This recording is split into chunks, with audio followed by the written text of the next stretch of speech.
Olá a todas, olá a todos. Eu sou o Renato Rovai, editor da revista Fórum. Este é o Fala Rovai, que vai ao ar todas segundas, quartas e sextas às 19 horas. Segundas, quartas e sextas às 19 horas no canal da revista Fórum, o www.revistaforum.com.br, que é o site, e o fórum, o youtube.com/Fórum Revista, que é onde você nos assiste. Tanto eu aqui nesse Fala Rovai, como a Clara no programa dela, como o Fórum 11:30 com a Adrília Lorenzi, como tantos outros programas. Aliás, em breve já temos um novo programa aí, só de mulheres, mas eu não vou falar dele agora. Se você não é inscrito, inscreva-se. Se inscreveu, vai lá e toca o sininho para receber as notificações. Hoje eu vou falar dessas agressões desmedidas, ou seja, sem nenhum tipo de métrica na história do Brasil, a não ser ali na ditadura militar e em alguns períodos do Bolsonaro com a mídia. Por que o Bolsonaro agride tantos jornalistas e veículos de comunicação? É preciso entender um pouco de como se constrói a política do nazifascismo.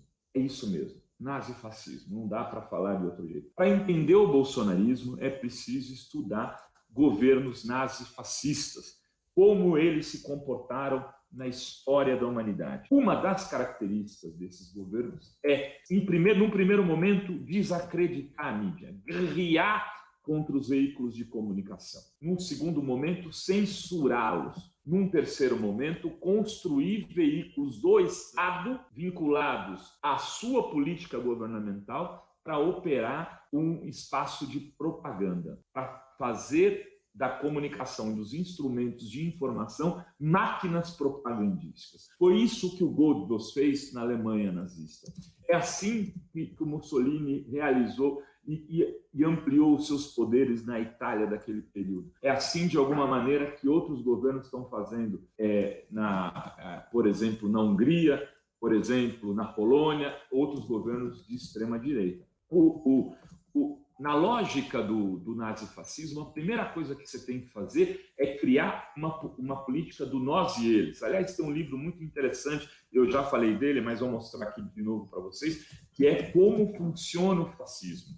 A política do nós e eles, do Jason Stanley, que está vindo para o Brasil recentemente, é um livro da LPM. Ele mostra exatamente que a base disso é primeiro dizer que existem o nós, os verdadeiros nacionalistas, aqueles que defendem a bandeira e a pátria, a ordem e o progresso, e eles, os que querem destruir com isso. Essa é a base.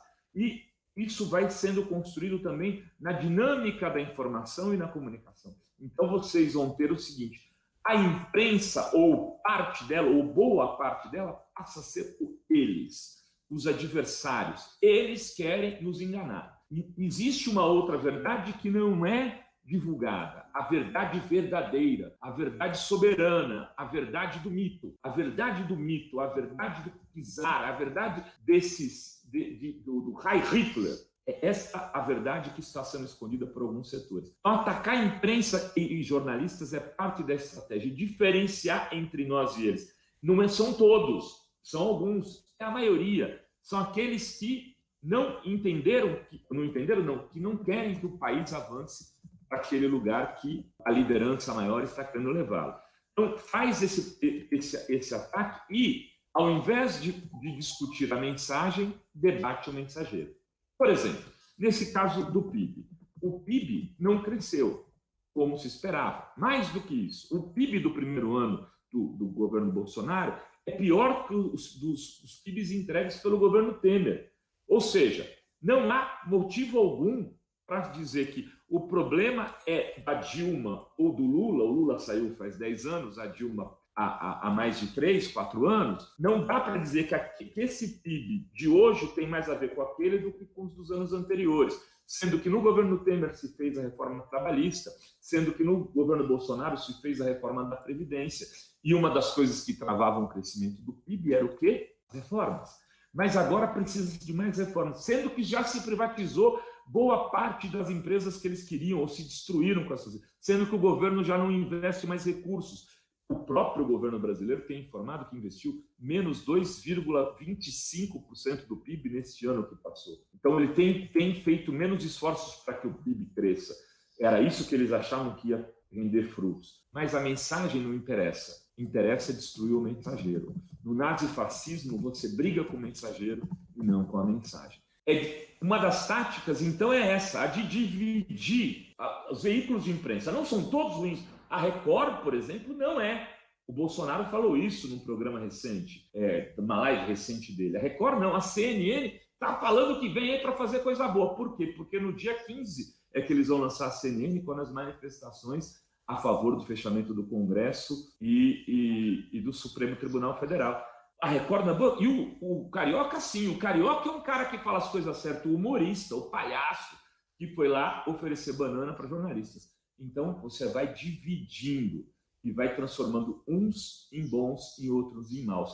E esses maus terão que ser condenados, terão que ser expurgados, terão que ser perseguidos. E por isso ele persegue, escolhe alguns como exemplos de perseguição. Foi o caso da Patrícia, repórter da Folha, que foi perseguida, tem sido perseguida de forma violenta pelo bolsonarismo, e não só ela. Eles vão, cada momento, escolhendo um, mas não deixam de perseguir aqueles que já começaram a perseguir antes. Como nos perseguem, por exemplo, na Fórum, com 2 processos. Né? Um processo do filho, Eduardo Bolsonaro, e um processo do pai, Jair Bolsonaro. Como lidar com isso, para finalizar? É preciso entender essa lógica para poder reagir. Uma forma de reagir sempre foi assim, para derrotar o fascismo e o nazismo. É construir políticas de frente sem que cada um perca as suas características. Frentes de jornalistas precisam ser realizadas desde blogueiros progressistas, passando por jornalistas da mídia tradicional, jornalistas da direita civilizada, para dizer assim não, campeão, desse jeito não. E tem alguns movimentos surgindo, como o protesto que está marcado para o dia 18 em Brasília, eu espero que seja grande, convocado pelo Sindicato dos Jornalistas. É preciso também passar a evitar a possibilidade da desmoralização da mídia, como está se realizando nas coletivas do Palácio. Infelizmente, os veículos que são próximos ao bolsonarismo continuarão sempre ali para cobrir o presidente. É preciso saber se os outros veículos já não deveriam começar a pensar a não mandar mais repórteres para aquele lugar para fazer a cobertura dos eventos ali realizados. Porque em não estando lá, em não dando motivação para aquilo, eles ficariam ilhados nas suas bolhas. Essa é outra forma que a gente pode reagir. De qualquer maneira, e para encerrar esse Fala Rovai, a estratégia utilizada pelo Bolsonaro não é nada mais, nada menos do que uma estratégia nazi-fascista. É isso, queridas e queridos. Voltamos na segunda-feira com o outro Fala Rovai. Beijos e beijos a todas e a todos.